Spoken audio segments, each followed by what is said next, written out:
Narito ang balita mula sa GMA Integrated News. Nakataas ang thunderstorm advisory sa Nueva Ecija, Pampanga, Bataan, Bulacan at Metro Manila sa mga oras na ito. Ayon sa Pag-asa, naranasan na malakas na ulan na may kasamang kidlat at malakas na hangin sa ilang bahagi ng Laguna, Cavite, Batangas, Rizal at Zambales.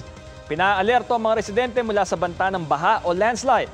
Tatagal ang abiso hanggang bandang alas 4 ngayong hapon. Narito naman na iba pang balita ang binabantayan ng GMA Integrated News. Mahigit piso kada litrong rollback sa diesel at kerosene, epektibo bukas. Gasolina, may 60 sentimo ring tapyas sa presyo. Porac, Pampanga Mayor Jaime Capil, iginiit na hindi siya protektor ng Pogo. Local permit, hindi rin daw nila ibinigay sa operator ng illegal na Pogo ngayong taon. At sa 24 oras, update sa paghahain ng warrants of arrest laban kay Pastor Apollo Quiboloy sa Davao City. Para sa mas malaking misyon at mas malawak na paglilingkod sa bayan, ako po si Bam Alegre ng GMA Integrated News, ang News Authority ng Pilipino.